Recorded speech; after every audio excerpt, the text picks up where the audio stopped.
Oke, now we're ready. Jadi kita kenalan dulu dengan apa yang nanti kita akan pelajari untuk 1 bulan ke depan ya, teman-teman, yaitu TOEFL. Wait. Alright. Jadi mungkin teman-teman sudah mungkin ada yang pernah ambil tes atau mungkin pernah juga penasaran TOEFL itu apa sih? Nah, kita kenalan dulu ya, teman-teman. Jadi apa sih TOEFL itu? Jadi TOEFL stands for Test of English as a Foreign Language. Jadi tes bahasa Inggris sebagai bahasa asing. Seperti yang kita tahu di Indonesia atau di beberapa negara yang lain di Asia Tenggara, terutama ya, bahasa Inggris itu masih bahasa asing, teman-teman. Seperti di Indonesia contohnya. Karena di keseharian kita nggak ngomong pakai bahasa Inggris dengan sesama orang Indonesia, seperti itu. Bahasa pertama kita, for example, our mother tongue, itu adalah bahasa daerah kita masing-masing.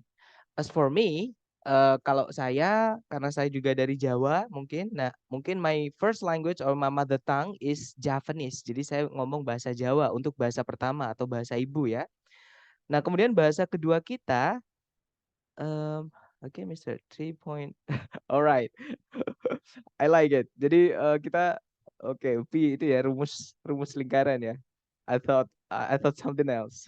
Oke, let's get back to our topic. Um, Bahasa kedua kita itu adalah bahasa pemersatu kita. Jadi kalau misalkan kita nanti ngobrol dengan yang sesama di Indonesia tapi beda wilayah, misalkan saya ngobrol dengan yang dari Kalimantan for example, kan nggak mungkin kita ngomong sama pakai bahasa Jawa gitu karena belum tentu mereka bisa bahasa Jawa. Kita juga nggak bisa ngobrol pakai bahasa Kalimantan juga karena yang dari Jawa mungkin contohnya saya nggak akan tahu bahasa Kalimantan seperti itu. Nah, bahasa kedua itu adalah bahasa pemersatu sesama nation, sesama negara tapi beda wilayah supaya bisa ngobrol kita pakai bahasa namanya bahasa Indonesia.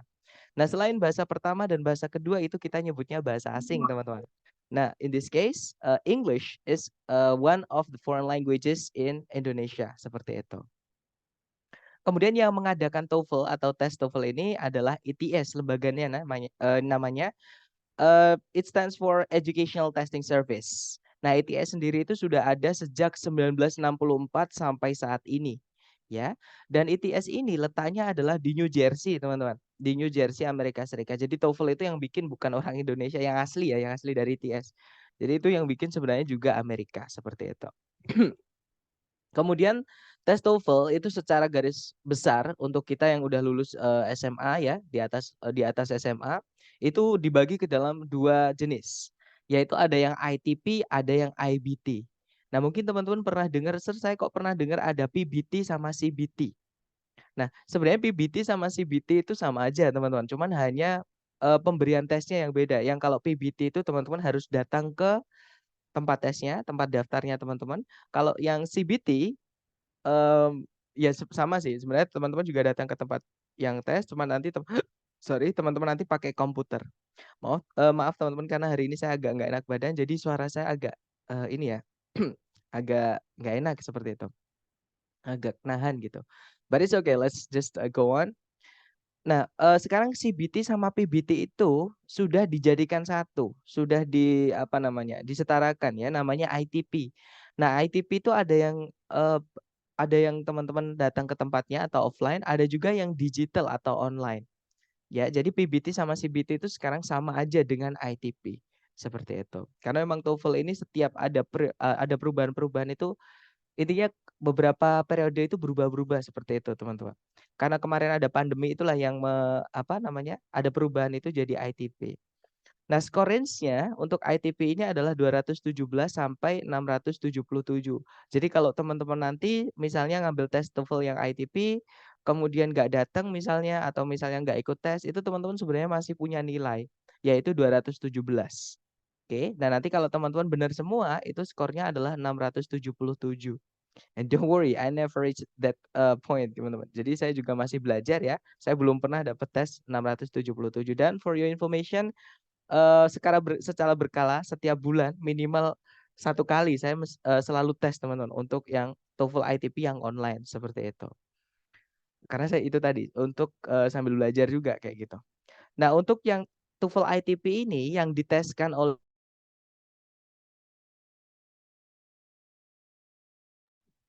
Halo, tes tes. Teman-teman suara saya bisa terdengar? Ada, ada. Ya, bisa, bisa. Alright. Ya, udah. Okay. I'm really sorry there was a problem with my connection. Okay, let's continue.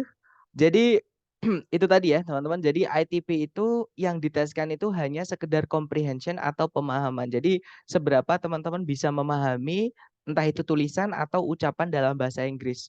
Nah, teman-teman di ITP ini tidak diminta untuk menggunakan bahasa Inggris atau mempraktekkan bahasa Inggrisnya. Jadi teman-teman nggak disuruh ngomong, juga tidak disuruh nulis dalam bahasa Inggris. Itu untuk ITP ya. Nah, kalau yang IBT yang kuning, eh, kepanjangannya Internet Based Test, ini mirip kayak IELTS, teman-teman.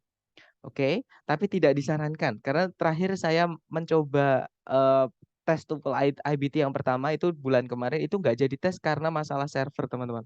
Jadi memang eh, dan sebenarnya bukan masalah servernya sih, cuman pelayanannya karena pengawasannya itu dari lembaga namanya Proctor.U dan Proctor.U ini nggak enak banget gitu. Maksudnya kayak harusnya tes jam 9 itu diarah-arahkan. Jadi saya punya kesan yang buruk dengan TOEFL yang IBT. Jadi disarankan sama-sama bisa dipakai ke luar negeri daripada teman-teman ngambil TOEFL yang IBT mending ngambil yang IELTS seperti itu. Sekalian sama-sama tapi lebih apa ya, lebih total untuk pelayanannya seperti itu. Nah, untuk IBT sendiri score range-nya 0 sampai 120, teman-teman. Jadi kalau teman-teman benar-benar nggak hadir atau misalkan benar-benar fail, itu skornya adalah 0.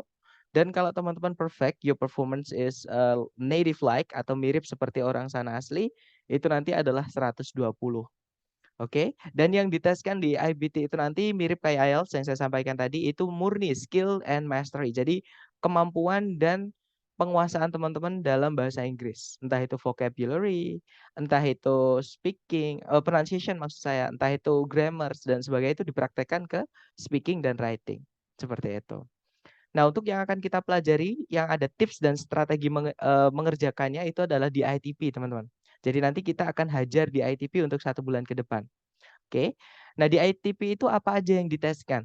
Jadi ada 3 sections, teman-teman. Yang pertama ada listening, kemudian yang kedua ada structure, dan yang ketiga ada reading. Di listening nanti teman-teman hanya punya waktu 12 detik untuk mengerjakan setiap pertanyaan. Kalau misalnya teman-teman 12 detik belum nemu jawaban, audionya akan otomatis pindah ke nomor berikutnya. Dan kalau teman-teman ngambil yang online, teman-teman nggak bisa back ke ke soal sebelumnya seperti itu. Jadi layar itu langsung pindah ke nomor berikutnya otomatis seperti itu. Nah, makanya di listening ini ada tips. Kalau teman-teman misalnya misalnya teman-teman ngambil yang online ya maksud saya, itu ketika layarnya sudah pindah ke nomor, terus ketika ada bacaan dibunyikan, itu teman-teman klik aja ABCD bebas dulu sementara ya, sambil teman-teman mendengarkan fokus itu sambil mengklik bebas. Pokoknya jangan ada yang ditinggalkan kosong. Kenapa? Karena ada kelemahan di TOEFL ITP ini, teman-teman. Mereka menggunakan pertanyaan multiple choice atau pilihan ganda. Yang mana teman-teman misalkan menjawab eh, salah, maksudnya menjawab ngarang gitu ya, itu ada kemungkinan 25% peluang benar. Seperti itu. Nah, tapi cara itu tidak maksudnya untuk apa namanya, menghitung menghitung kancing baju itu nggak disarankan. Cuman tips dari saya supaya teman-teman nanti 12 detik eh, terus terlewat, nggak ada yang kosong, itu klik aja dulu sementara. Sambil teman-teman mencari jawaban yang benar yang mana. Nanti tinggal diganti seperti itu. Oke. Nah, untuk total di listening itu soalnya ada 50 pertanyaan yang mana nanti dibagi ke dalam 3 bagian. Nah, 3 bagian di listening nanti kita akan pelajari di hari ke-11 sampai hari ke-13, teman-teman. Oke. Kemudian nanti setelah listening selesai dites, teman-teman akan lanjut ke structure. Nah, kalau structure ini nanti waktunya akumulasi, yaitu 25 menit untuk total mengerjakan semua structure. Oke. Nah, jumlah soalnya itu adalah 40 pertanyaan, teman-teman, yang dibagi ke dalam 2 parts. Oke, nomor 1 sampai 15 itu adalah completion, nomor 16 sampai nomor 40 itu adalah error analysis. Seperti itu. Nah, untuk memang 25 menit untuk mengerjakan 40 pertanyaan buat teman-teman mungkin yang baru pertama ngambil tes itu memang terlihat waktunya sedikit banget seperti itu. Atau nanti ketika teman-teman ngerjakan mungkin baru nomor 16 atau nomor 17, loh kok waktunya tinggal 3 menit misalnya gitu. Tapi tenang aja, di structure ini nanti kita akan hajar di hari ke-1 sampai hari ke-10, teman-teman, yang mana nanti kita akan mempelajari ada triknya, ada cara cepat untuk mengerjakan structure ini. Seperti itu. Kemudian setelah structure selesai, nanti teman-teman lanjut ke tesnya ke reading ya. Nah, di reading ini nanti teman-teman waktunya juga sama kayak di structure, akumulasi. Jadi 55 menit untuk mengerjakan 50 pertanyaan. Seperti itu. Nah, nanti sama reading itu juga kayak kelihatannya waktunya lama gitu ya. Tapi ketika teman-teman tidak terbiasa latihan, kemudian nanti baru pertama tes misalnya baru nomor 25 atau misalkan nomor 27, itu pasti teman-teman kaget loh, kok waktunya udah tinggal 5 menit aja misalnya gitu. Nah, tapi tenang aja, nanti kita juga akan belajar triknya untuk reading ini, ya. Oke, nah kemudian untuk program kita nanti itu akan kita tempuh dalam 1 bulan ya, teman-teman. Nah, karena hari aktif kita adalah hari Senin sampai hari Jumat. Hari Sabtu Minggu kita libur ya, teman-teman, untuk kesempatan teman-teman mengerjakan latihan yang disediakan di Google Drive. Nanti saya kirimkan Google Drive-nya di mana teman-teman bisa mengakses PPT, kemudian teman-teman juga bisa mengakses latihan soal yang sudah saya sediakan di Google Drive tersebut. Oke. Nah, karena hari Sabtu Minggu kita libur berarti 1 minggu kita hanya punya 5 hari pertemuan. Karena 1 bulan 4 minggu, 5 kali 4 berarti 20. Jadi kita punya 20 hari. Halo, tes tes. Cek cek, teman-teman. Oke, sepertinya halo. Ya, Oke, ya. iya, Mister ada. Saya ganti koneksi dulu, teman-teman. Nggak tahu kenapa ya dari tadi kok ini keluar masuk sebentar. I'm really sorry for the inconvenience, but let me cover it. Wait. Sebentar, teman-teman.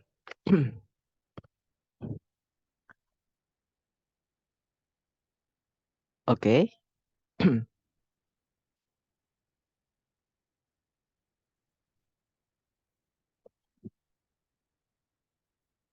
Oke, let's get back to this slide. Jadi itu tadi ya, teman-teman. Karena hari Sabtu Minggu kita libur, 1 minggu kita punya 5 hari saja. Jadi nanti karena ditempuh dalam 1 bulan 4 minggu ya, berarti 4 kali 5 itu 20 hari. Nah, nanti untuk kurang lebih yang kita pelajari seperti ini, hari pertama sampai hari ke-10 kita fokus dulu ke structure ya, teman-teman. Yang saya bilang tadi, memang structure ini teman-teman nggak usah khawatir karena saya sendiri kan basicnya grammar. Dan yang saya lihat di structure ini tidak semua materi grammar itu ditanyakan. Hanya materi-materi kecil saja sebenarnya. Oke, makanya nanti teorinya yang saya pakai itu teorinya sedikit banget. Saya pakai metode yang saya lebih senang banyakin latihan bahas seperti itu daripada teori ya. Jadi hari pertama sampai hari ke-10 nanti kita akan fokus dulu ke structure. Nah, structure ini jadi gini teman, ini sedikit cerita ya. Structure ini kalau buat teman-teman yang mungkin bahkan misalnya tutor bahasa Inggris lah, karena saya sendiri banyak teman-teman saya tutor di kampung Inggris ini yang notabene bahasa Inggrisnya itu sebenarnya lebih bagus dibandingkan saya, tapi banyak yang gagal di structure. Oke, karena mereka belum tahu sebenarnya ada triknya kayak gitu. Nah, kadang mereka juga sharing ke saya, mereka tanya-tanya ternyata benar. Ketika membuktikan sendiri ada cara cepatnya kayak gitu. Nah, cara cepatnya itu sebenarnya cuma satu, teman-teman. Makanya saya nggak pakai nggak pakai yang buku dari lembaga. Tapi teman-teman kalau mau latihan dari buku yang dikasihkan dari lembaga atau mungkin teman-teman ada yang sudah ngeprint, it's okay. Itu buat latihan aja, ya. Tapi itu sudah untuk materi kita 1 bulan ke depan untuk strukturnya sudah saya rubah, sudah saya rombak, saya sesuaikan sesuai yang saya rasakan ketika tes, teman-teman. Oke. Jadi satu cara atau satu trik mengerjakan struktur itu nanti ada urutannya. Nah, urutannya kurang lebih nanti saya urutkan seperti ini ya. Jadi hari pertama itu nanti kita akan kenalan dengan yang paling penting dulu, yang teman-teman harus kuasai untuk mengerjakan soal struktur TOEFL, yaitu kenalan dengan subjek dan predikat. Nah, kemudian besok kita akan kenalan dengan yang namanya conjunction. Hari berikutnya itu ada supplementary. Supplementary itu materi pendukung, teman-teman. Jadi sebenarnya itu bukan tahapan berikutnya, tapi siapa tahu teman-teman nanti akan bingung dengan kata kerja dalam bahasa Inggris. Karena memang di dalam bahasa Inggris dan bahasa Indonesia itu salah satu pembeda yang membingungkannya, yang buat kadang kita bingung.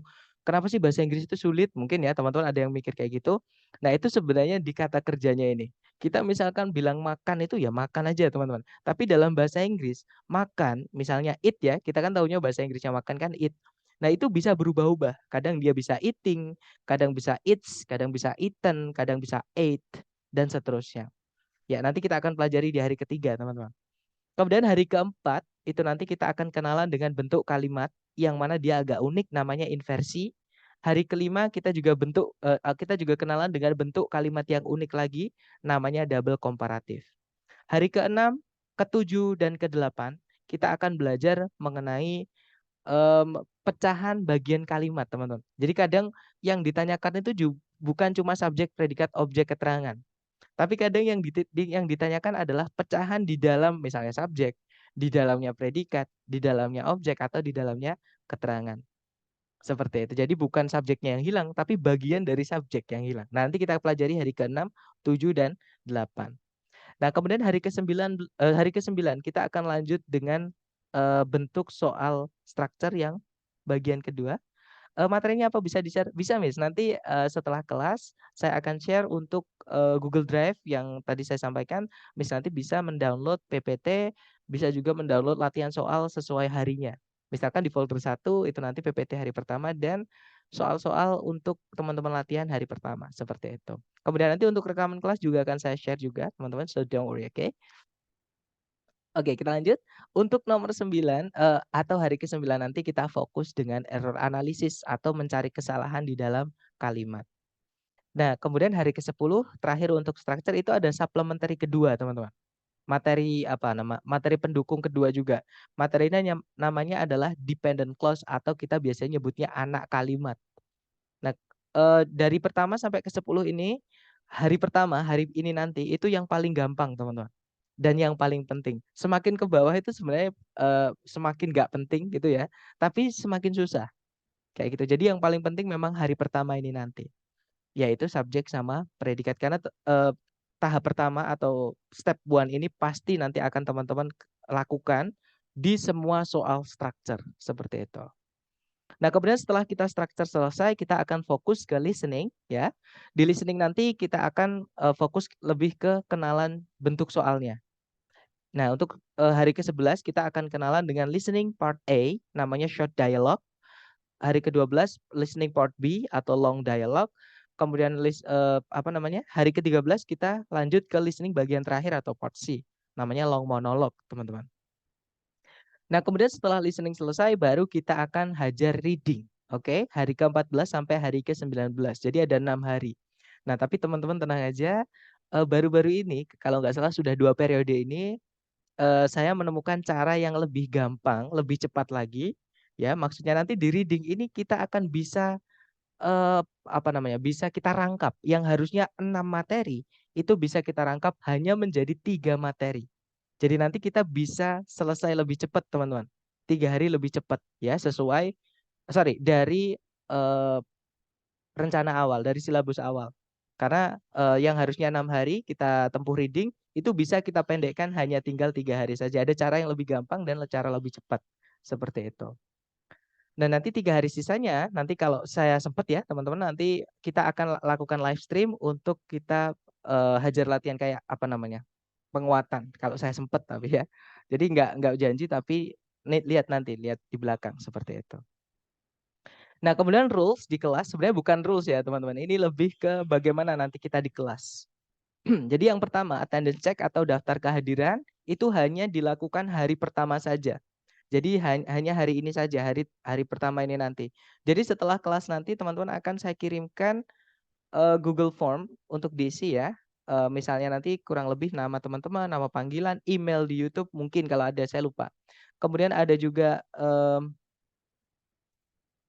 nanti teman-teman ya, pokoknya nanti tolong diisi dan untuk sisanya nanti yang ngecek adalah saya sendiri.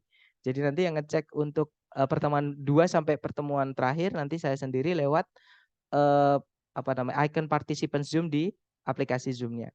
Seperti itu.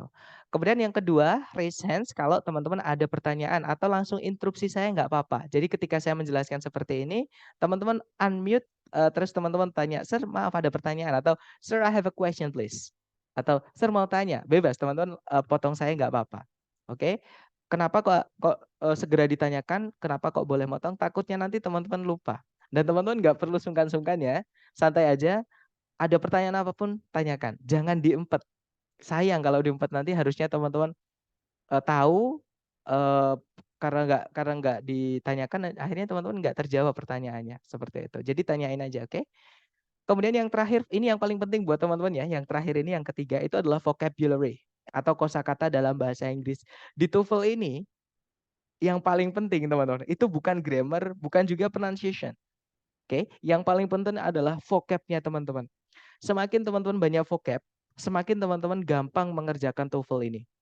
Nah, kalau teman-teman bertanya, "Sir, saya bahasa Inggris nggak bisa, vocab saya sedikit." Don't worry guys, karena notabene saya juga masih belajar, vocab saya juga terbatas seperti itu. Nah, enaknya TOEFL itu karena dia adalah akademik dan bahasa Inggris yang akademik itu vocabnya sangat terbatas, teman-teman. Oke. Jadi kalau teman-teman dapat vocab baru misalnya kata occur. Occur itu kan artinya terjadi. Nah, itu teman-teman tulis occur, tulisannya ocur. Itu ditulisi kelas katanya. Misalnya kata kerja atau verb. Artinya apa? Terjadi. Nah, teman-teman tidak akan pernah menemukan kata happen di soal struktur TOEFL. Itu yang saya temukan selama saya tes sudah 2 tahun ini ya, teman-teman. Nah, karena memang dalam bahasa Inggris itu ada levelnya. Kosakata itu ada level yang casual atau yang dipakai sehari-hari sama teman, sama keluarga. Ada juga yang dipakai di ranah akademik, di kampus, di forum apa namanya, diskusi dan sebagainya. Oke, yaitu occur tadi. Kalau happen itu nggak dipakai, teman. Padahal artinya sama-sama terjadi. Nanti teman-teman akan menemukan ketika tes, trust me, seperti itu. Jadi kalau dapat vocab baru, saya mohon untuk ditulis ya. Dan kalau teman-teman nanti setiap minggunya, pas hari Sabtu Minggu kan libur tuh. Nah, teman-teman rapikan catatannya itu tentang vocab-vocab baru. Kalau teman-teman mau konsultasi ke saya nggak apa-apa. Itu boleh difoto, boleh dipakai Google Lens itu kan bisa di-scan teman-teman. Terus nanti tulisannya keluar itu. Bisa nanti terus teman-teman kirimkan ke saya, nanti saya koreksi lewat WhatsApp. Misalnya ada yang melenceng kelas katanya kah atau artinya kah atau tulisannya kah, nanti saya benarkan. Tapi kalau sudah benar, ya sudah nanti saya jawab all right seperti itu atau all correct seperti itu. Gimana? Mungkin ada pertanyaan teman-teman? Nggak ada ya? Oke, kita lanjut kalau gitu. Nah, ini yang terakhir untuk program kita. Nah, kalau jadi gini teman-teman, untuk metode yang saya pakai, yang saya sampaikan di awal tadi ya, saya tidak banyak teori untuk materi itu saya usahakan teori sesingkat mungkin. Karena menurut saya sendiri teori itu ternyata nggak terlalu penting teman-teman. Lebih penting teman-teman mempraktekannya. Nanti di situ teman-teman akan banyak dapat vocab, kemudian juga akan mempraktekkan yang teman-teman pahami dari teori yang sedikit tadi, tapi dapat karena teman-teman praktekkan seperti itu. Oke, dan nanti di luar kelas pun teman-teman akan saya bom pakai latihan soal. Kalau nanti teman-teman misalkan sambil latihan menemukan kesulitan apapun dari latihan soal itu atau kalau teman-teman punya buku untuk latihan sendiri mengenai TOEFL itu dan ada pertanyaan boleh ditanyakan ke saya. Nanti lewat Japri ya. Nomornya ada di layar 0821 4241 4414 atau nomor saya yang biasanya share link kelas di grup. Oke, jadi teman-teman nanti bisa Japri saya di situ. Seperti itu. Nah, itu tadi kita kenalan sedikit mengenai apa yang akan kita pelajari untuk 1 bulan ke depan dan gimana nanti program kita di kelas seperti itu. Nah, sebelum kita lanjut ke materi struktur hari pertama, mungkin ada yang mau ditanyakan dulu dari teman-teman. Silakan kalau ada pertanyaan teman-teman.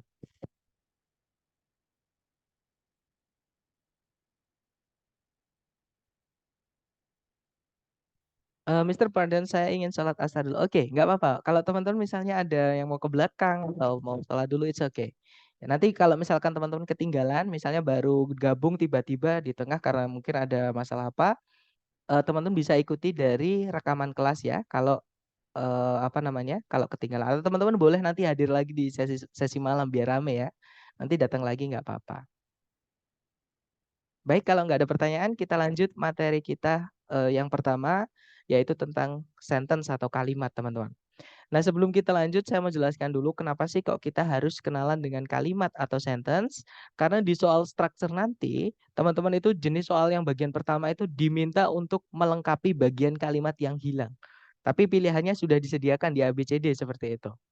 Oke. Nah, untuk bisa tahu pilihan A, B, C, D mana yang bisa kita masukkan ke titik-titik supaya bisa menjadi kalimat yang lengkap, utuh, dan efektif, itu maka teman-teman harus kenalan dengan yang namanya kalimat, ya, atau sentence. Nah, kalimat atau sentence dalam bahasa Inggris atau bahasa Indonesia itu sebenarnya sama, teman-teman. Dia harus punya yang namanya subjek sama predikat. Nah, mungkin teman-teman, subjek itu apa sih gitu ya, kan kok tiba-tiba saya nyebutkan istilah, nggak enak kalau istilah keluar itu ya, teman-teman. Jadi subjek itu bukan pelakunya, bukan pelaku yang melakukan predikat karena, banyak sekali di kampus Inggris kalau ditanya, tahu nggak subjek itu apa? Subjek itu banyak yang bilang, "Itu adalah pelakunya, Sir." Bukan teman-teman, karena di kalimat pasif subjeknya itu justru yang kena predikat, dia jadi korban seperti itu. Jadi subjek itu pengertiannya adalah apa yang pengen kita jadikan bahan pembicaraan. Oke, misalnya misalkan saya punya kalimat ke teman-teman, Wawan adalah teman baik saya. Nah, saya ulangi kalimatnya berbunyi, Wawan adalah teman baik saya. Pertanyaan saya ke teman-teman nih, subjeknya di situ siapa teman-teman? Yang saya pengen omongin siapa? Wawan. Wawan, that's right. Itu adalah subjek, teman-teman. Betul. Jadi Wawan itu adalah subjeknya ya. Jadi karena itu yang saya angkat jadi bahan pembicaraan adalah subjeknya. Contoh lagi misalnya Pak Rino, Bapak Kepala Sekolah kita memiliki 3 cucu misalnya, teman-teman. Nah, itu yang pengen saya bahas adalah Pak Rino tadi, yang pengen kita gibahin atau kita jadikan topik pembicaraan adalah Pak Rino tadi. Seperti itu. Nah, itulah yang disebut dengan subjek. Apa atau siapa yang pengen dijadikan bahan pembicaraan atau yang pengen dibahas. Oke. Nah, kemudian predikat. Predikat itu ada apa dengan yang pengen kita bahas. Contohnya kalau Wawan adalah teman baik saya ya, adalah teman baik saja. Adalah teman baik saya itulah yang disebut dengan predikat. Karena dia menjelaskan Wawan. Karena nggak mungkin kita hanya bilang seperti ini teman-teman ke orang. Bro, Wawan. Terus saya diem. Pasti orangnya nanyain, emang ada apa dengan Wawan gitu. Kalau nggak gitu pasti dia nungguin. Kayak gitu. Karena kalimat harus atau informasi itu harus ada dua supaya lengkap. Apa atau siapa yang dibahas, terus ada apa dengan yang dibahas itu. Nah, itu namanya subjek sama predikat. Nah, kalau dalam bahasa Inggris di soal structure TOEFL, teman-teman, cara mengenali subjek sama predikat itu lumayan gampang ya. Karena subjek itu dibuatnya itu dari yang pertama adalah kata benda, teman-teman, atau noun istilahnya. Oke, saya ulang lagi, subjek itu dibuatnya dari kata benda. Nah, kata benda itu yang kayak gimana, Zat? Kata benda itu ya benda itu, teman-teman. Di sekitar teman-teman itu banyak sekali benda, misalnya tanah, misalnya tembok, misalnya komputer, handphone, meja, bahkan kita itu juga benda. Benda hidup ya kalau kita gitu. Nah, contoh lain yang di layar itu yang kecil-kecil itu saya kasih contoh ada bird, burung, water, air, buildings itu adalah bangunan, river itu sungai, forest, hutan, atmosphere, atmosfer, classroom, kelas. Seperti itu. Nah, selain kata benda, subjek itu juga bisa dibuat dari kata ganti, bisa juga dibuat dari kata ganti, teman-teman, atau pronoun. Oke, kata ganti itu kata yang mengganti kata benda. Contohnya dia. Nah, dalam bahasa Inggris itu dia ada 3 ya. Dia laki-laki itu he, dia perempuan itu she, dia yang kita nggak tahu cewek cowoknya itu pakainya it. Contoh kalau kita lihat ayam. Ayam kan kalau masih kecil nggak pakai rok, nggak pakai anting, nggak pakai lipstick. Kita nggak tahu teman-teman dia cewek apa cowok. Nah, untuk bilang ayam itu dia, itu kita pakainya it, bukan he, bukan she. Misalnya atau bolpen misalnya. Bolpen kan nggak ada cewek cowoknya ya. Nah, itu kita bilangnya it kalau jumlahnya 1. Seperti itu. Nah, kalau jumlahnya banyak, itu pakainya they, artinya mereka. Atau those, artinya itu atau mereka juga bisa. Ones, artinya juga mereka juga bisa. Others, artinya yang lain-lain. Seperti itu.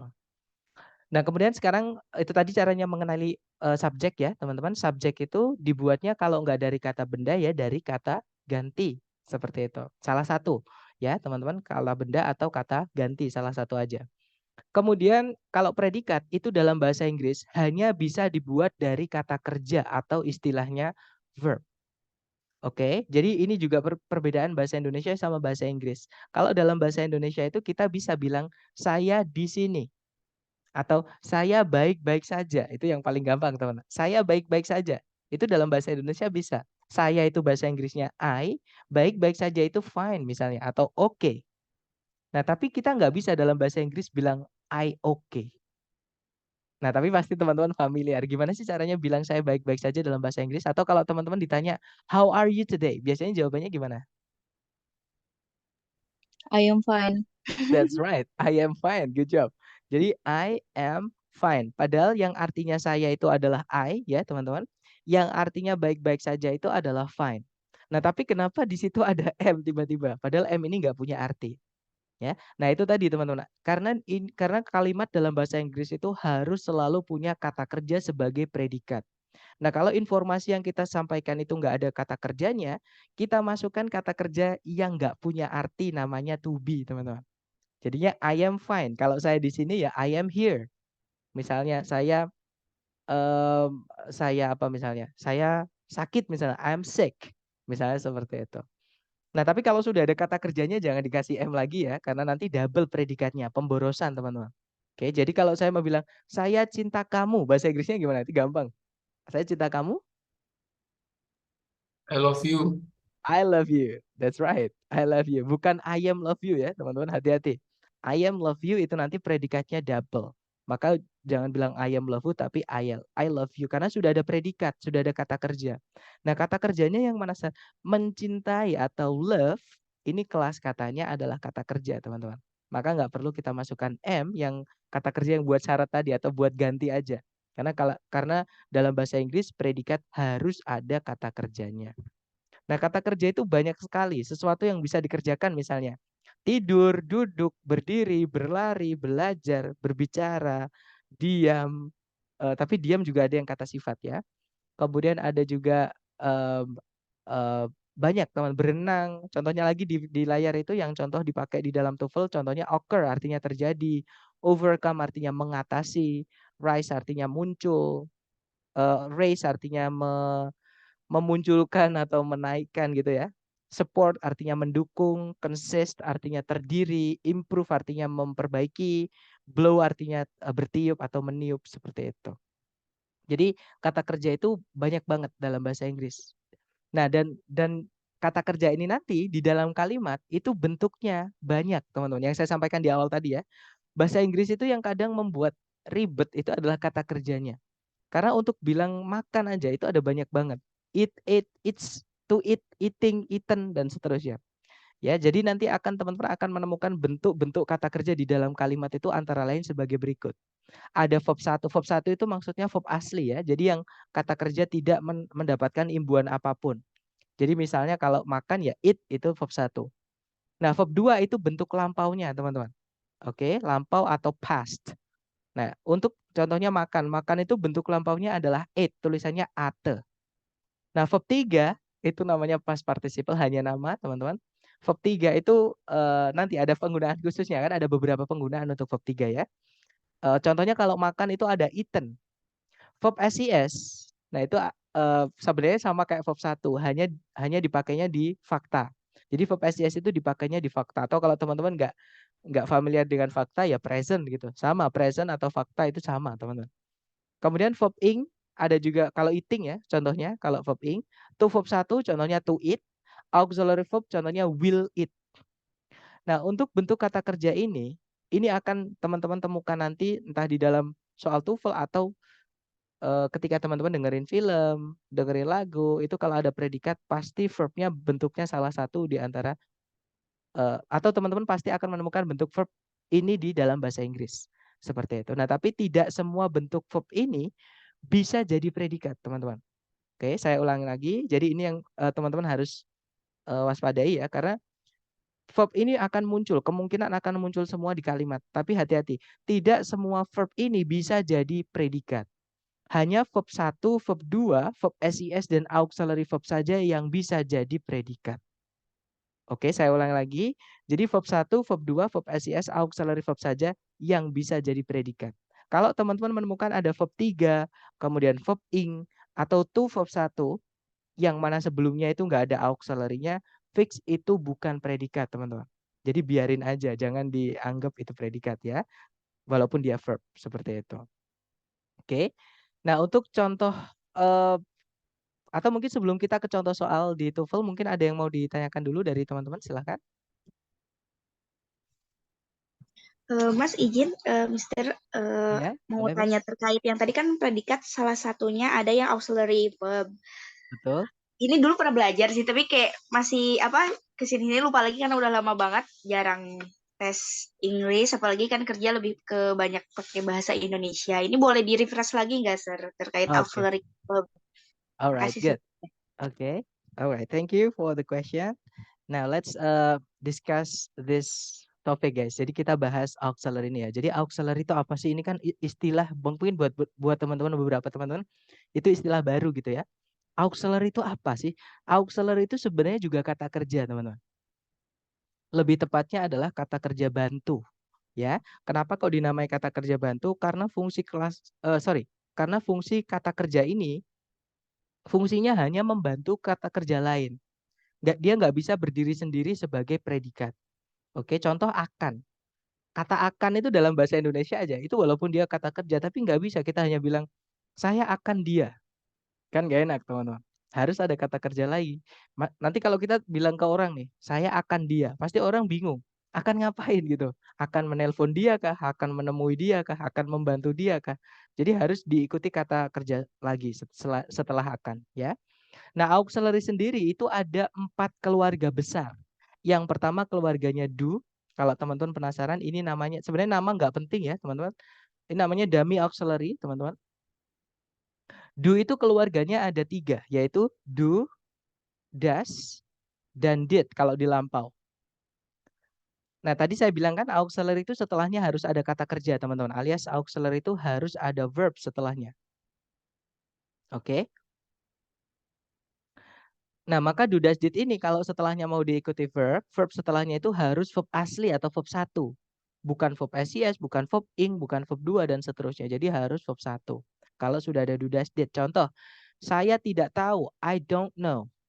Dia tidak tahu, she doesn't know. Saya kemarin tidak mandi, I didn't take a bath yesterday. Jadi didn't atau did not take, bukan did not took ya. Walaupun lampau karena sudah ada did not harus ke verb 1 lagi seperti itu. Kemudian auxiliary kedua itu dari keluarganya to be. Nah, to be sendiri nggak punya nama ya, namanya to be gitu teman. To be auxiliary. Nah itu anggotanya lumayan banyak. Itu kita punya is, am, are. Kalau lampau ya kita pakainya was, were. Sebentar, koma aja ya. Was, were. Sebentar teman-teman, ini saya gedein. Oke, atau ada juga yang yang sudah ditambahi auxiliary sebelumnya. Contohnya ada be, contohnya ada been, contohnya ada being. Nah, untuk to be sendiri itu kata kerja yang bisa diikuti ada 2. To be itu bisa diikuti oleh oleh verb ing atau verb 3. Nanti kita pelajari hari ketiga bedanya apa ya. Kemudian auxiliary keluarga berikutnya ada keluarganya have, teman-teman. Anggotanya ada 3 yaitu have, kemudian has. Kalau lampau kita pakainya had. Oh ya, untuk teman-teman kalau misalnya sambil mendengarkan tolong jangan menulis ya. Menulisnya saran saya nanti aja setelah kelas. Kenapa nanti fokus saja sama penjelasan dulu ya. Nanti akan ada rekaman yang mana teman-teman bisa untuk review kembali materinya sambil menulis. Dan kalau belum paham tolong jangan ditulis teman-teman, tapi ditanyakan. Karena percuma kalau teman belum paham tapi ditulis nanti tambah bingung ketika buka tulisan teman-teman seperti itu. Nah, kemudian ada have said, ada verb 3. Dan yang terakhir itu ada keluarganya modal auxiliary teman-teman. Nah, modal ini ada banyak banget ya. Ada contohnya ada will, ada shall, ada can, ada may, ada might, kemudian must, kemudian yang old misalnya would, ada should, ada juga could. Nah, sebenarnya ada lagi teman-teman yang ini juga modal ya, berbentuk frase atau berbentuk lebih dari satu kata, yaitu had better. Walaupun ini jarang keluar kalau di soal yang structure, tapi di listening ini biasanya dipakai. Ada had better, kemudian ada would rather. Sebentar. Maaf. Ada would rather. Sama satu lagi ought to. Nah, ini keluarganya modal, teman-teman. Oke. Nah, ini verb, nanti setelahnya verbnya harus verb 1. Kalau teman-teman lihat, setelah auxiliary itu nggak ada gandengan verb 2 sama verb SIS, teman-teman. Itu bisa diperhatikan ya. Setelah auxiliary apapun itu nggak boleh diikuti verb SIS atau verb 2. Kenapa? Karena verb SIS sama verb 2 itu penggunaannya sangat terbatas. Oke. Jadi verb SIS sama verb 2 ini dipakainya hanya di kalimat positif.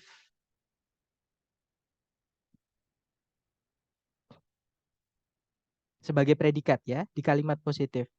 Nah, kalau verb 2 ini lampau untuk semua subjek, untuk verb SIS itu malah lebih sempit lagi, teman-teman. Di kalimat positif yang subjeknya itu tunggal. Subjeknya itu jadi kalau misalkan digantikan dengan kata ganti itu nanti dia laki-laki yaitu he, dia perempuan itu she, atau dia yang kita nggak tahu cewek cowoknya tadi yaitu it. Nah, hanya 3 subjek saja ini atau kata benda yang kalau kita ganti nanti jadi he, she, it aja yang yang bisa diikuti verb SIS, dan itu pun kalimatnya harus kalimat positif. Seperti itu. Nanti kalimat tanya mereka nanti beda lagi, teman-teman. Oke. Verb 2 dipakainya juga sama di kalimat positif aja untuk kalau yang verb 2 semua subjek ya. Untuk all subjects. Gimana, teman-teman? Gimana, Miss? Dapat nggak dari sini? Atau Yes, mungkin I ada yang get it. alright. Sama Sir mau nanya, Ya. kalau yang model ini nanti itu harus dihafal nggak sih, kan misalkan will pasangannya nanti sama verb one murninya yang mana aja, shall yang mana aja, can yang mana aja gitu. Apa kita harus dihafal apa gimana? Kadang kemarin kebetulan baru coba tes simulasi dan memang waktu struktur itu banyak yang kayak gini, udah mah lupa ya apa Iya, kayak teori betul. banget. Aduh, Mm-mm. ya udah ayo itu kaji. Udahlah, ketika dibaca ini lebih enak. Ternyata ya gitu, hasilnya banyak yang salah. Memang lemahnya di structure. Oke, that's good question. Nah, saran saya teman-teman ini untuk semuanya ya. Maksudnya untuk semua bab, bukan cuma modal. Dalam belajar bahasa Inggris, saran saya teman-teman jangan pernah menghafal. Oke, itu kesalahan saya juga, teman. Kesalahan belajar saya juga. Menurut saya hafalan itu bukan belajar, teman-teman. Nah, terus gimana, Sir? Biar saya bisa hafal sendiri tanpa harus menghafal. Ada tipsnya, ada caranya. Memang perlu sedikit lebih. Tapi menurut saya lebih enteng sih daripada hafalan. Mungkin buat beberapa orang ya, salah satunya saya. Caranya seperti ini yang saya sampaikan tadi, nanti setelah kelas teman-teman catat. Maksudnya gini, setelah kelas nanti teman-teman tonton lagi videonya ya. Kemudian teman-teman catat, boleh di-pause misalnya sambil teman-teman nulis, "Oh, ini poin pentingnya ini, poin pentingnya ini." Itu di kertas coret-coretan dulu nggak apa-apa. Kemudian nanti sampai apa? Rekaman selesai, nah baru teman-teman rapikan.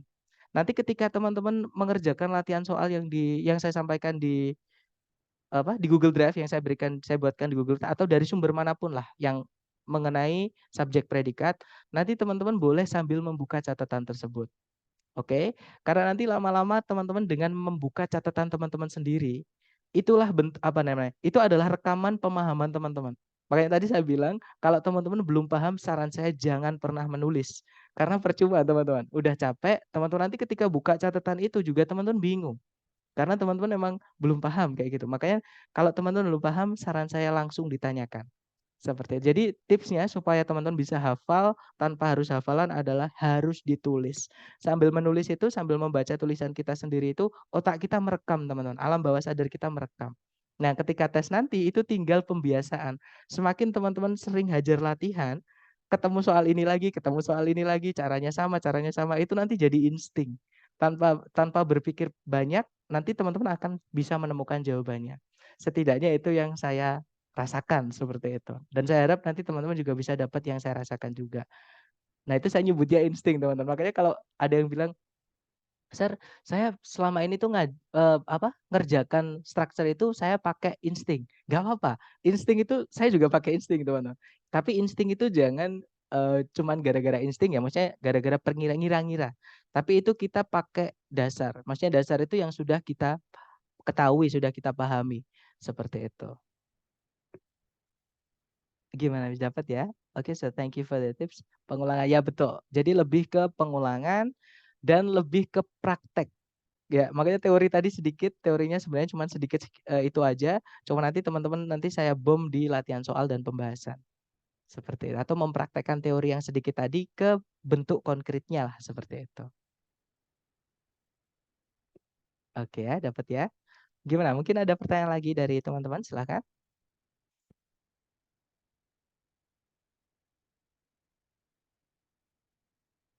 Nggak ada ya, teman-teman? Baik. Kalau nggak ada, sekarang kita lanjut ke contoh soalnya untuk jenis subjek predikat ini. Sebentar teman-teman. Ini belum saya hilangkan. Oke, nah untuk contoh soalnya saya punya 3. Yang pertama, kurang lebih seperti ini. Nah, caranya yang saya bilang tadi, kalimat itu dalam bahasa Inggris atau dalam bahasa Indonesia itu kan wajib punya subjek dan predikat, ya kan? Nah, kalau saya yang paling gampang dicari itu adalah predikat, teman-teman. Karena sepanjang-panjangnya predikat itu enggak sepanjang subjek. Subjek itu bisa panjang banget.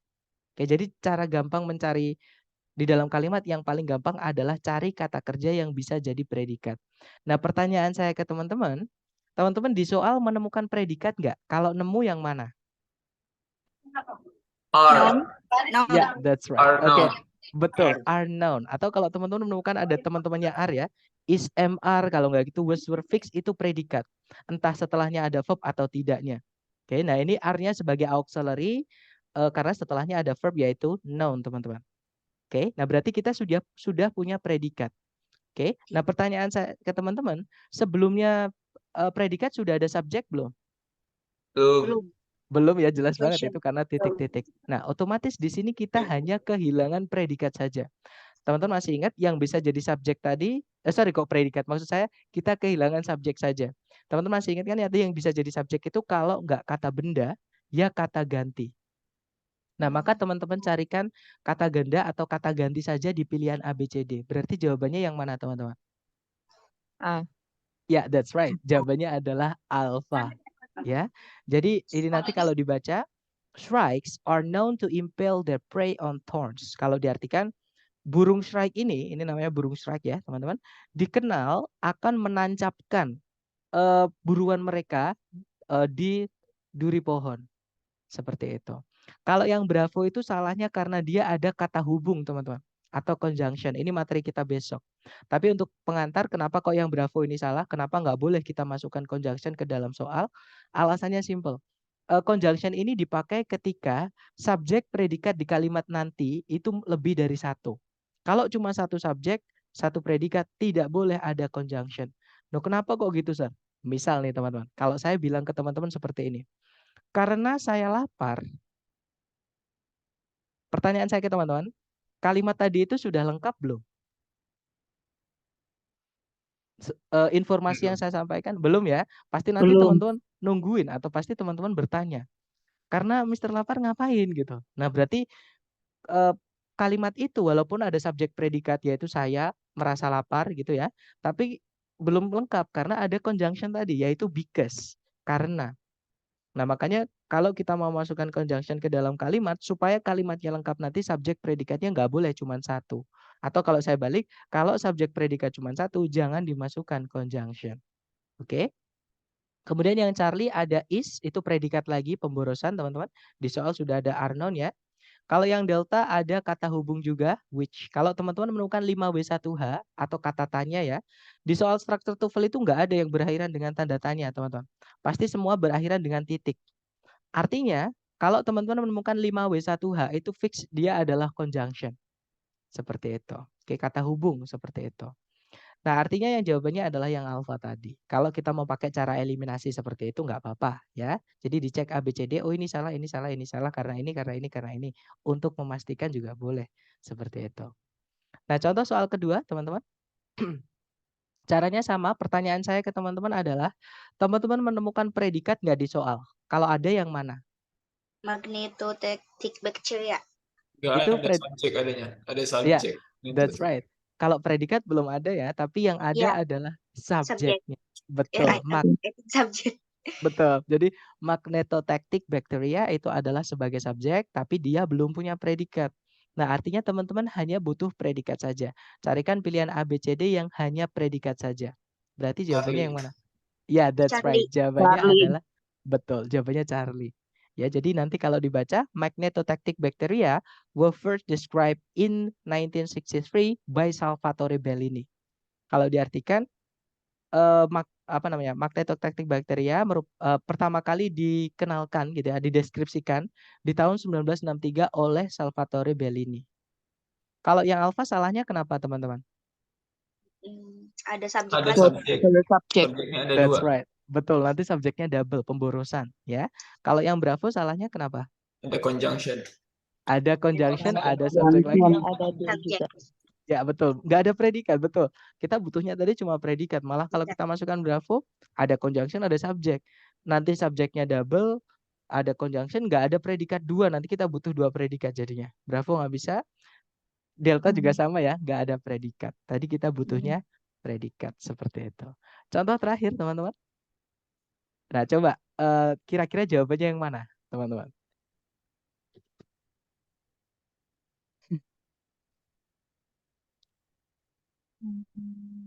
Jangan takut salah dulu, kita belajar sedapatnya teman-teman dulu.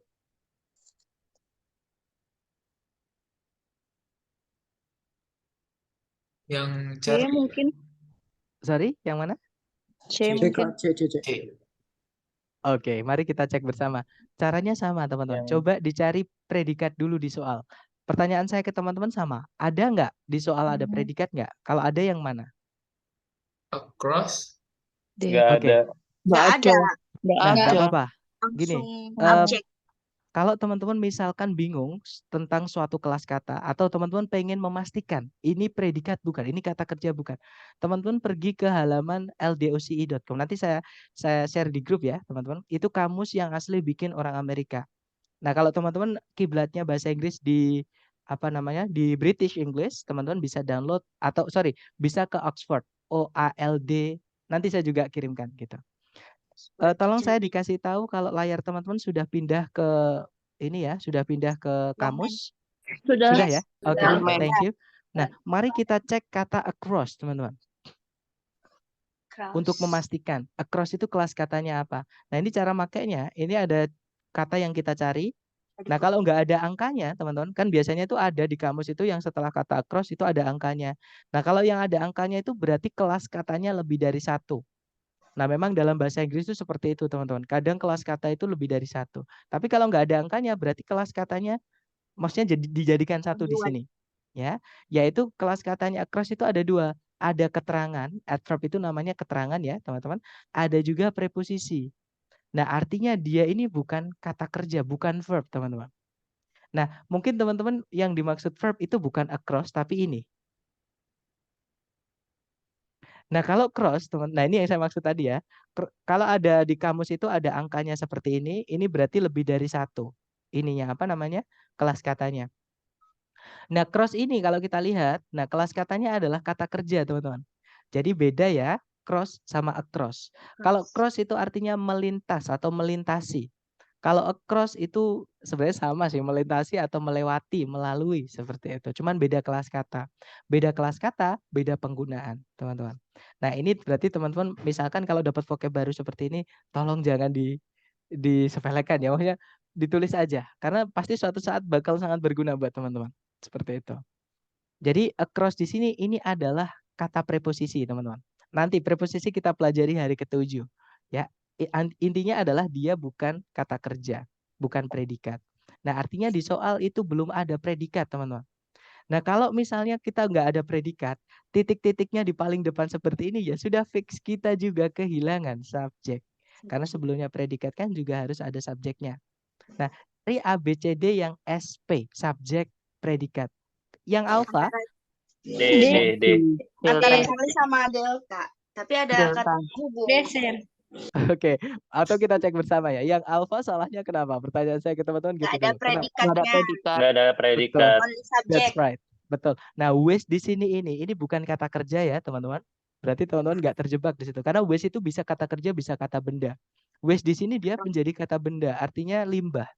Karena waste kalau jadi kata kerja artinya menyia-nyiakan.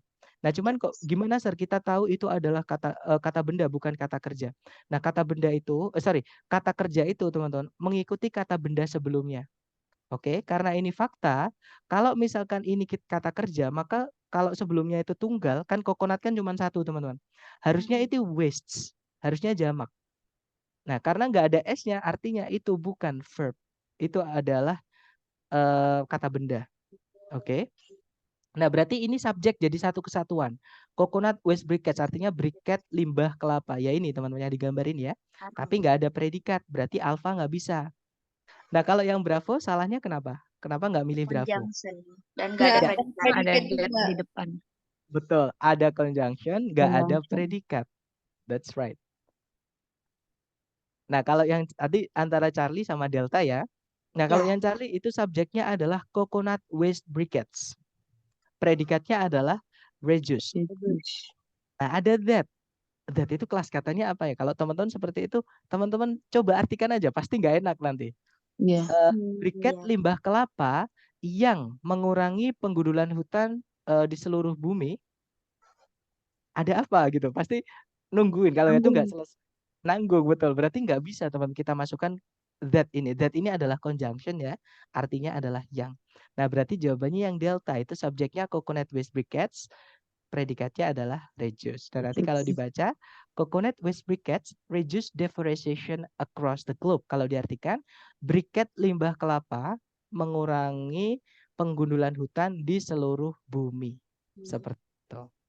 Nah, itu tadi adalah 3 contoh mengenai jenis soal ini ya. Kadang yang dihilangkan itu subjeknya, kadang yang dihilangkan adalah predikatnya, kadang subjek predikatnya dihilangkan seperti ini. Kadang juga subjek predikatnya itu hilang, tapi teman-teman di pilihan ganda itu dikasih pilihan kata kerja. Nah, seperti itu. Nah, mungkin ada pertanyaan dulu sebelum kita ke praktek soal buat teman-teman. Silahkan kalau ada pertanyaan. Sir, kalau ini kan masih one sentence ya. Misalkan kadang kalau lagi tes TOEFL structure itu apa kayak complicated sentence gitu. Jadi ada dua Oke. misalkan. Ada yang Alright. kadang conditional, ada yang lain gitu banyak tesnya. Apalagi ini kan contoh yang dikasih dari tim Oh ya. adminnya juga lumayan ya panjang-panjang teksnya apa ketika Oke. structure gitu Jadi gini, complicated. teman-teman yang saya sampaikan di awal tadi, jangan khawatir. Ini selama saya, kalau teman-teman ambil tes yang asli ITS ya teman-teman, karena kalau tes yang prediksi itu nggak jelas banget, coveragenya itu nggak jelas banget. Tapi kalau tes yang dari ITS itu teman-teman aman kok. Conditional sentence itu nggak pernah jadi pertanyaan. Jadi don't worry, kalau teman-teman asli yang dari ITS, kok saya bisa sih, misalnya teman-teman bertanya, kenapa kok Mister bisa yakin banget? Karena itu tadi yang saya ceritakan di awal, saya sudah 2 tahun teman-teman, selama sebulan itu pasti saya tes asli ITS itu minimal sekali. Kayak itu untuk melihat updatean seperti dan untuk saya belajar juga, saya latihan juga gitu. Jadi saya tahu bab apa aja kalau di structure itu yang keluar apa dan yang nggak keluar apa. Makanya saya berani juga melenceng dari buku. Buku yang teman-teman dikasih lembaga itu sebenarnya kalau lengkap ya teman-teman, itu ada 60 skill untuk structure. Jadi ada 60 skills. Nah, saya sendiri dulu juga pakai buku itu di kampung Inggris. Waktu pertama-tama disuruh ngajar TOEFL. Itu dari lembaga yang saya tempati dulu itu memang disuruh pakai buku tersebut. Nah, tapi saya nggak setuju teman-teman karena banyak member saya itu kan saya dulu kan tinggalnya di camp, jadi agak dekat gitu sama member. Mereka sering curhat gitu. Sir, saya kok merasa kesulitan dengan buku ini ya. Saya paham karena satu soal itu teman-teman hanya punya waktu 30 detik paling lama. Oke, dan skill-nya itu ada 60. Nah, itu nggak akan cukup teman-teman mengkategorikan satu soal itu dari 1 sampai 60 skill itu yang mana, itu akan terlalu banyak menyita waktu. Nah, saya lebih suka dengan cara yang bisa dipraktekkan aja. Makanya cara pertama ini tadi yang saya bilang tadi, itu paling penting teman-teman. Subjek dulu sama predikat, kayak gitu. Untuk masalah conditional sentence biasanya kan predikatnya berubah-ubah tuh, ada will, ada would, bedanya apa? Don't worry, itu nggak terlalu tanyakan, nggak pernah ditanyakan bahkan, saya belum pernah menemukan. Untuk tenses yang teman-teman nanti ditanyakan cuma 2, hanya bedanya past sama present saja. Hanya di situ saja, atau kalau nggak gitu aktif sama pasif, nanti kita pelajari hari ketiga, kalau itu, seperti itu. Nah untuk Oke, sir. terus untuk kalimat tadi complicated tadi ya, itu sebenarnya namanya adalah kalimat majemuk kalau dalam bahasa Indonesia teman-teman. Don't worry miss, itu akan kita pelajari hari kedua. Jadi besok kita akan pelajari di bab namanya conjunction, itu kata hubung seperti itu. Oke. Nah mungkin ada pertanyaan lagi dulu dari teman-teman, silakan.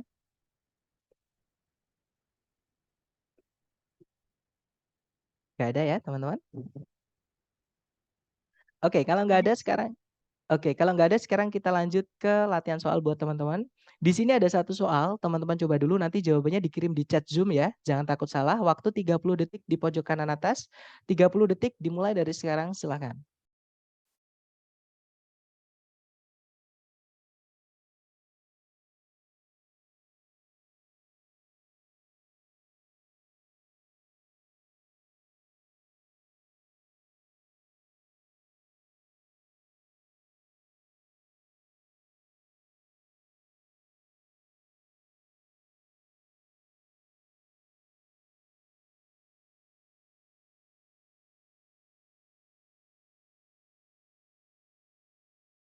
Oke, 30 detik sudah habis. Silahkan jawabannya teman-teman dikirim dulu sedapatnya dulu, salah nggak apa-apa. Kita belajar, salah itu wajar, oke? Nanti tugas saya hanya mengklarifikasi jawaban teman-teman. Sorry, mengkonfirmasi ya. Oke, ada Charlie sama Charlie, Charlie, dan semuanya menjawab Charlie. Kita cek bersama. Di situ cari predikat dulu. Sebenarnya teman-teman bebas cari subjek dulu boleh, predikat dulu boleh. Tapi kalau saya lebih gampang cari predikat dulu, teman-teman. Di situ kalau ditarik dari depan ke belakang ada kata became, itu verb 2. Dan verb 2 itu fungsinya di kalimat hanya satu sebagai predikat, teman-teman. Berarti itu predikat ya. Kemudian, nah karena titik-titiknya sebelum predikat itu adalah tempat si subjek. Artinya kita hanya kehilangan subjek. Ya betul, jawabannya Charlie, teman-teman. Oke. Kalau yang alpha salah karena ada conjunction, kita nggak butuh conjunction. Kalau yang bravo ada double predikat. Predikat was. Kalau yang delta ada conjunction which. Kita nggak butuh conjunction. Oke. Ya, jawabannya Charlie, correct, teman-teman. Nanti kalau dibaca, Colorado became a state in 1876. Kalau diartikan, Colorado menjadi sebuah negara bagian di tahun 1876. Seperti itu. Right, good job. Next, number 2. Silahkan dicoba lagi. Hati-hati, di sini ada jebakan. 30 detik dimulai dari sekarang. Silahkan, teman-teman.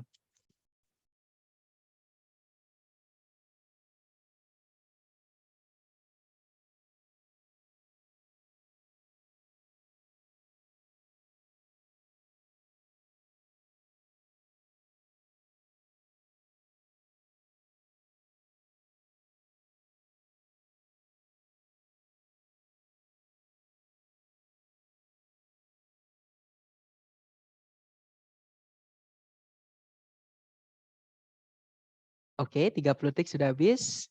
Silakan jawabannya teman-teman dikirim di chat dulu dan ada jawaban delta, delta, delta, delta. Ada juga Charlie. Oke, antara Charlie atau yang Charlie yang tadi ya, maaf teman-teman.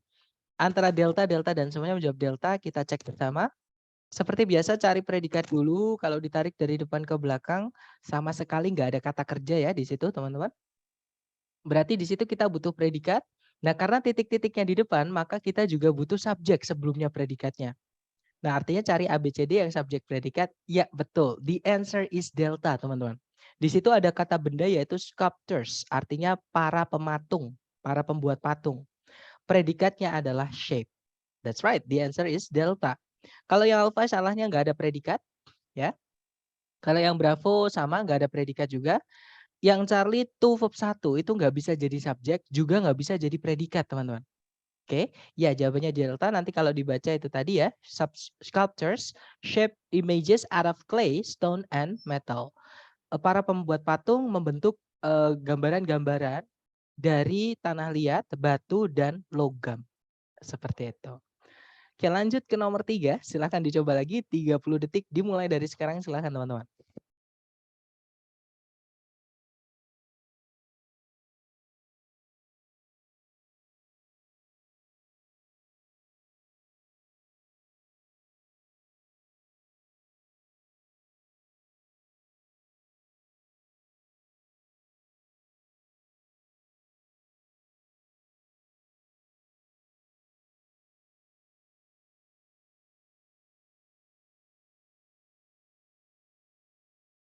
Oke, 30 seconds over dan ada jawaban teman-teman alfa, alfa, alfa, alfa, alfa, alfa, alfa, dan semuanya menjawab alfa. Oke, kita cek.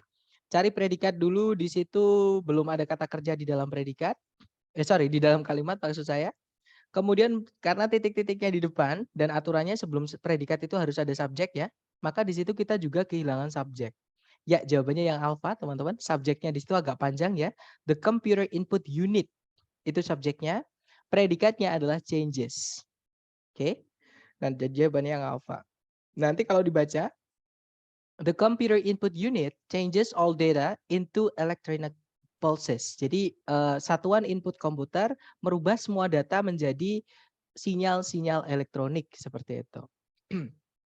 Oke, lanjut lagi ke number 4. Silahkan dicoba dulu teman-teman. 30 detik dimulai dari sekarang. Silahkan.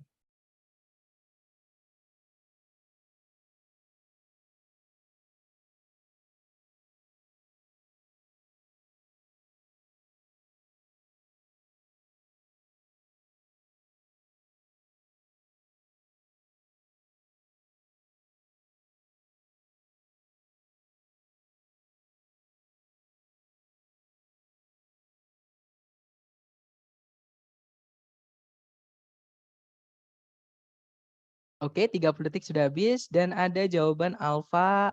Sorry teman-teman, kepencet. Oke, alfa. Baik, semuanya menjawab alfa ya. Alright, kita cek bersama. Di situ ada predikat were, oke. Kemudian belum ada subjeknya, sudah kita butuh subjek saja. Ya, betul. The answer is alpha, teman-teman. Bravo salah karena ada conjunction, Charlie salah karena predikatnya double, Delta salah karena ada preposisi until atau conjunction until. Kita nggak butuh conjunction karena until ini bisa jadi preposisi, bisa juga jadi conjunction. Ya, besok kita akan pelajari teman-teman untuk conjunction. Nah, jawabannya alpha nanti kalau dibaca, the earliest road markers were stones piled at intervals. Kalau diartikan, penanda jalan pertama kali atau marka jalan pertama kali adalah batu-batu yang ditumpuk secara interval. Seperti itu. Oke, next. Number 5. Silahkan dicoba lagi, teman-teman. 30 detik dimulai dari sekarang, silahkan.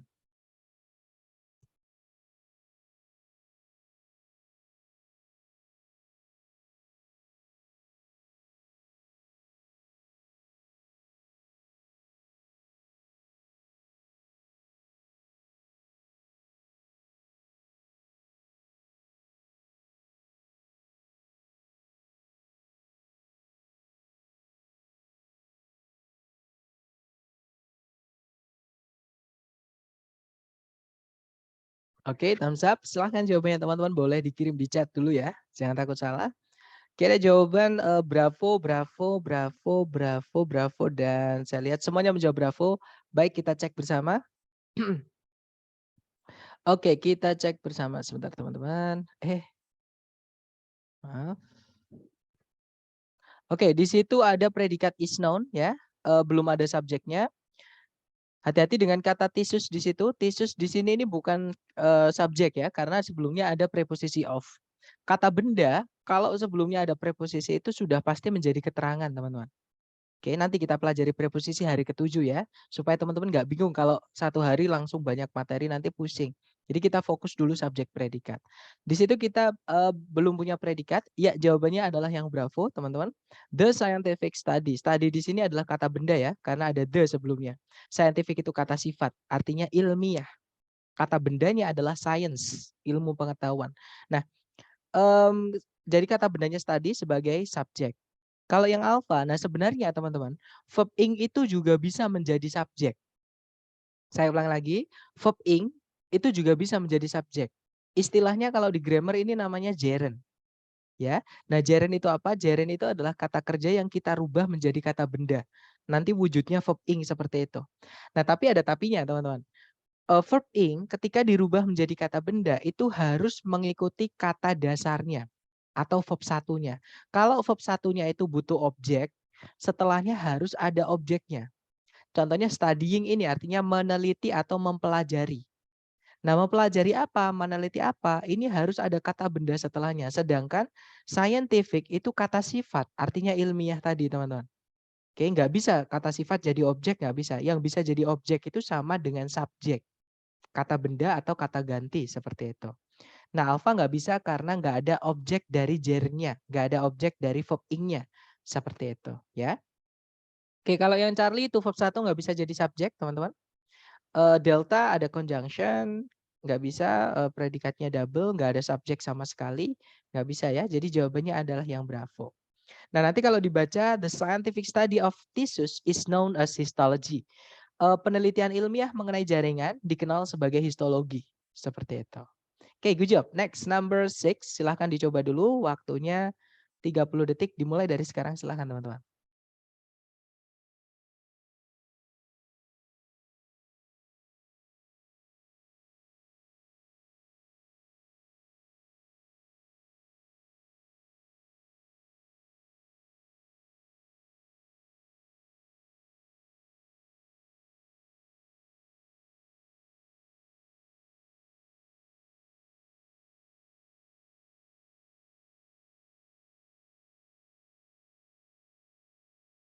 Oke, 30 detik sudah habis. Dan saya lihat teman-teman semuanya menjawab alpha. Ya. Baik, kalau gitu kita cek bersama. Seperti biasa cari predikat dulu. Di situ belum ada kata kerja ya, teman-teman. Berarti di sini kita butuh predikat. Karena sebelumnya predikat harus ada subjek. Di situ belum ada. Berarti kita butuh subjek sama predikat? Ya betul, jawabannya yang alpha teman-teman. Subjeknya adalah Kanada, predikatnya adalah has. Nah, nanti kalau dibaca, Canada has a bicameral or two chamber parliament. Kalau diartikan, Kanada memiliki sebuah parlemen 2 kamar atau parlemen bicameral. Seperti itu. Oke, next. Number 7. Silahkan dicoba dulu. 30 detik dimulai dari sekarang, silahkan.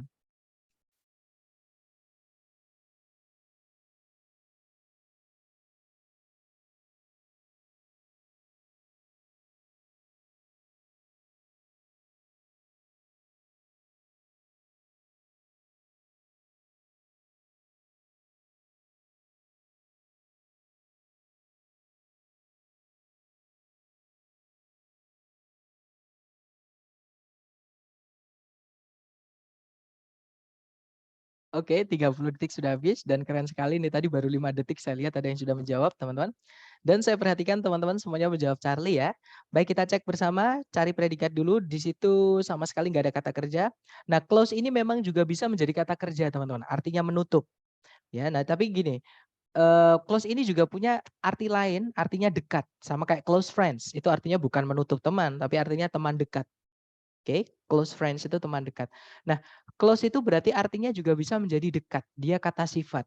Untuk tahu kalau teman-teman misalkan penasaran nih, close itu artinya menutup atau dekat, itu teman-teman artikan aja. Kalau menutup kan butuh objek. Menutup apa? Nah, setelahnya ini nggak ada kata bendanya, teman-teman. Nggak ada objeknya. Artinya close ini bukan artinya menutup, tapi artinya adalah dekat. Ya, dia adalah kata sifat. Nah, berarti kita belum punya yang namanya predikat. Di depan sudah ada subjek yaitu muskrats, itu sejenis hewan pengerat teman-teman. Oke, nah berarti kita hanya butuh predikat saja. Ya betul, yang bisa jadi predikat di pilihan A, B, C, D hanya yang Charlie. Kalau yang alpha yang saya sebutkan di awal tadi, verb ing yang sebelumnya nggak ada auxiliary-nya, itu nggak bisa jadi predikat. Kalau yang bravo memang ada predikat are staying, tapi ada subjek lagi, nanti double. Kalau yang delta tuh verb 1 juga sama, tidak bisa jadi predikat. Ya.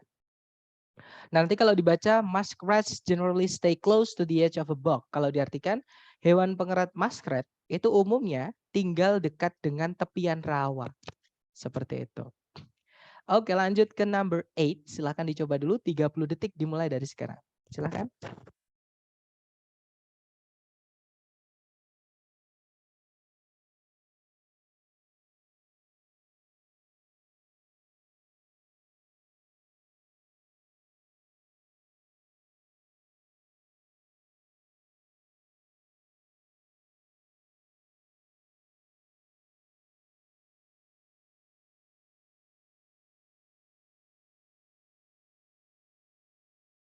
Oke, 30 detik sudah habis dan saya lihat teman-teman semuanya menjawab alfa.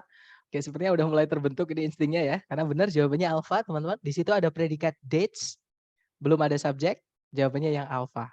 Alright. Nah, nanti kalau dibaca the modern circus dates from the end of the 18th century. Jadi, sirkus modern berasal atau bermula dari akhir abad ke-18. Oke, good job. Next, number 9. Silahkan dicoba lagi, teman-teman. 30 detik dimulai dari sekarang, silahkan.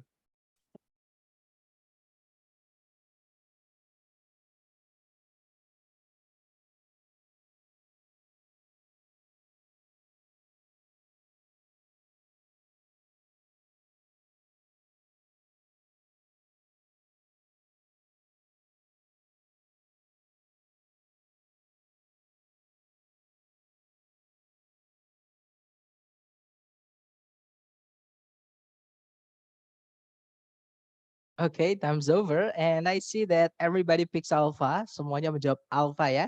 And correct, the answer is alpha guys. Jadi di situ ada predikat adapted, belum ada subjek dan jawabannya yang alpha yang bisa jadi subjek aja ya. Nah, nanti kalau dibaca Canada adapted the decimal system of coinage in 1867. Kalau diartikan Kanada mengadopsi sistem desimal dari coinage di tahun 1867. Alright, nice. Terakhir nomor 10, silakan dicoba lagi 30 detik dimulai dari sekarang silakan teman-teman.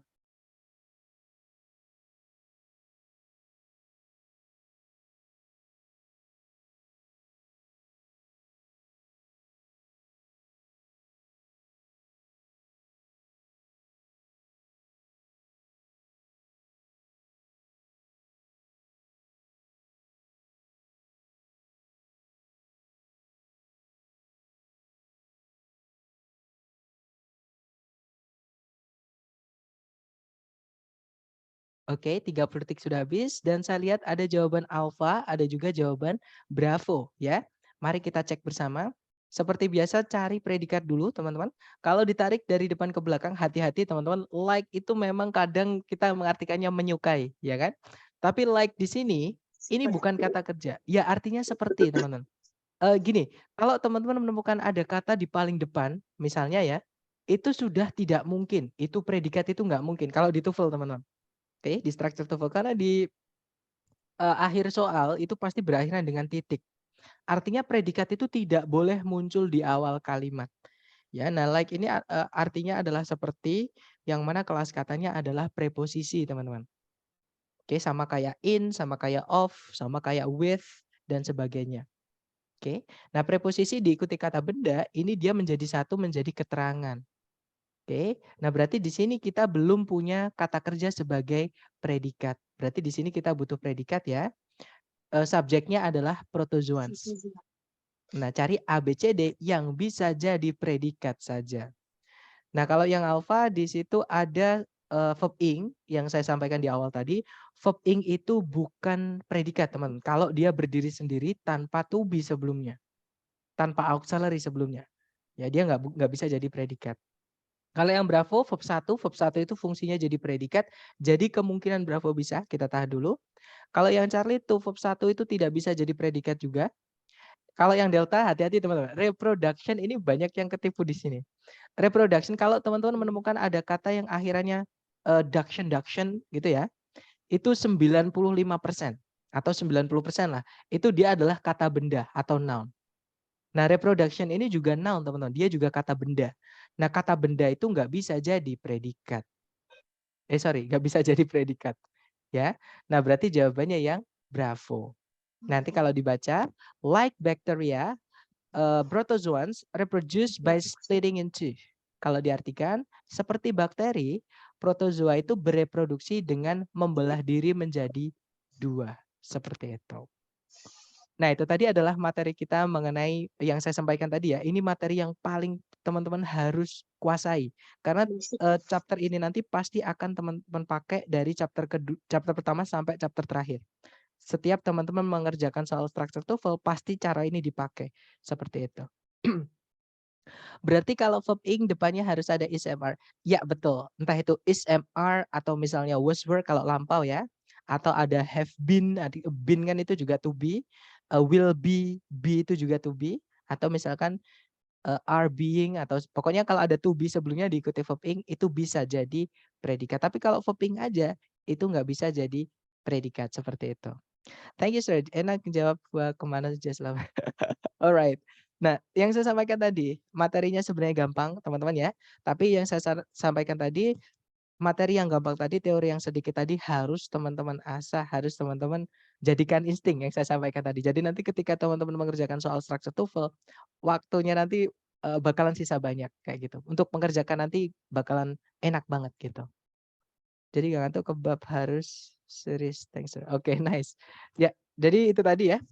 Gimana? Sebelum kita tutup mungkin ada yang ingin ditanyakan dulu. Intinya teman-teman semangat, semakin teman-teman semangat saya juga semangat nanti untuk kembangkan soal-soal latihan seperti itu. Oke. Sir, izin mau tanya, nanti kan setiap hari itu ada 2 kelas ya, kelas sore sama kelas malam. Nah, itu Betul. apakah setiap ini nanti setiap hari yang sore sama malam itu materinya akan sama atau gimana ya? Nah, sebenarnya ini saya baru kepikiran kemarin nih. Untuk selama ini sebenarnya sama. Latihannya juga sama. Nah, cuman saya baru kepikiran ini tadi untuk membuat jadi untuk latihannya aja itu nanti sore sama malam saya bedakan. Tapi tetap sih Mas, misalkan nomor 10 yang hilang apanya, nanti mungkin saya ganti yang hilang ininya atau ininya gitu. Tapi tentang bab yang itu juga gitu.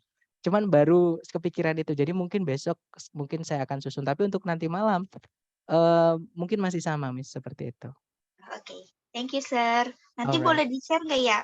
Oh kan udah Oke, ya, nanti saya share. Betul, nanti akan saya share untuk rekaman kelasnya di YouTube ya, teman di YouTube saya. Nanti teman-teman boleh bantu subscribe juga untuk meramaikan gitu. Oke, thank you so much. Kalau nggak ada pertanyaan saya tutup atau nanti kalau teman-teman ada pertanyaan ketika latihan boleh japri saya. Feel free to ask anything ya guys. Alright, thank you. Boleh bertanya? Boleh Miss, monggo, silakan. Apa Jadi dalam mengerjain ini tuh sebenarnya kita tuh harus tahu nggak sih Kelas arti kata? kata arti Iya, betul. kata ya Mhm. pokoknya arti kata tersebut kita harus tahu ataukah kita tuh soalnya dari tadi saya ngerjain itu tuh cuman lihat aja, oh ini tuh ada apa tadi ya? Misalnya ini ada conjunction berarti nggak boleh, misalnya ini ada apa itu nggak boleh kayak gitu. Atau gimana? Oke, that's good question. Jadi, mmm, ini pertanyaan bagus banget teman-teman. Untuk mengerjakan soal TOEFL itu gimana sih apakah kita harus tahu artinya? Apakah harus mengartikan? Nah, saran saya gini teman-teman, eee, hati-hati dengan arti ya, karena contohnya although sama in spite of atau despite itu artinya sama-sama meskipun. Nah, tapi penggunaan mereka beda. Kenapa? Karena, kelas katanya beda. Despite itu preposisi, eee, although itu conjunction yang besok kita pelajari. Nah, jadi, mengartikan itu tidak selalu bisa dipakai, Miss. Bahkan kadang itu juga bisa menjeluntrungkan itu apa, mengarahkan kita ke jawaban yang salah kalau kita dengan cara mengartikan. Tapi ada teman-teman, beberapa soal itu yang cara mengerjakannya itu, hanya bisa dengan mengartikan. Nah, salah satunya adalah ketika teman-teman nanti, tes, itu ada satu soal kalau saya nggak salah di soal nomor 40, jadi terakhir di structure. Itu mau nggak mau harus dengan cara mengartikan, karena masalah vocab. Nah, makanya saya bilang tadi di awal, walaupun, kelas kata ya teman-teman yang paling penting di structure itu adalah kelas vocab dan kelas kata, tapi tetap kalau teman-teman dapat vocab baru saran saya ditulis aja, karena nanti pasti akan sangat membantu buat teman-teman, seperti itu. Jadi, kalau ditanya apakah harus mengartikan, jawabannya tidak harus, Mas. Tapi ada beberapa soal yang memang mengartikan itu sangat membantu. Bahkan ada beberapa soal itu yang cara mengerjakannya hanya bisa dengan mengartikan, teman-teman. Seperti itu. Tapi itu nanti aja. Jadi untuk cara yang mengartikan itu ada juga soal yang lebih sulit lagi namanya collocation. Tapi itu don't worry, maksudnya ini, kita nikmati dulu prosesnya. Masalah untuk soal-soal yang pengecualian seperti itu nanti kita akan pelajari sambil jalan, teman-teman. Seperti itu. Itu ada babnya kok nanti. Seperti itu. Nama Oke, YouTube-nya Miss, apa? terima kasih. Alright. Nama YouTube-nya apa, Mister? Nanti sebenarnya namanya sama kayak nama saya, tapi nanti untuk rekaman kelas nanti akan saya kirimkan dan itu kan ada apa ya namanya teman-teman, ada channel-nya gitu. Di bawah itu kan ada channel saya, channel nama saya gitu. Nanti teman-teman klik aja karena ada 2 akun saya, yang satu kosong teman-teman, nggak ada videonya, yang satu untuk saya ngirim rekaman kelas. Karena dulu saya pakai Google Drive ternyata harus langganan kalau 15 GB sudah full. Nah, saya mikir kalau YouTube kan gratis tuh, nggak ada batasan kapasitasnya, kita bisa nitip video di situ dan bisa ditonton semuanya yang mau belajar di situ silahkan seperti itu. Jadi saya mikir udah dikirim di YouTube aja, saya mikirnya gitu. Oke, gitu aja atau mungkin ada pertanyaan lagi silahkan? Nggak ada ya teman-teman? Oke, kalau nggak ada nanti kalau nanti teman-teman ada pertanyaan ketika latihan silahkan japri saya, feel free to ask, don't hesitate to ask, oke? Baik, thank you so much for having me today guys. It's great to see you everyone. It's nice to meet you. I'll see you again next time. Bila saya say assalamualaikum warahmatullahi wabarakatuh and have a great day everyone. Waalaikumsalam Waalaikumsalam warahmatullahi warahmatullahi wabarakatuh. wabarakatuh. Thank you, Okay, Chef. you're Have a welcome good day. everyone. Alright, good day. Tangkul.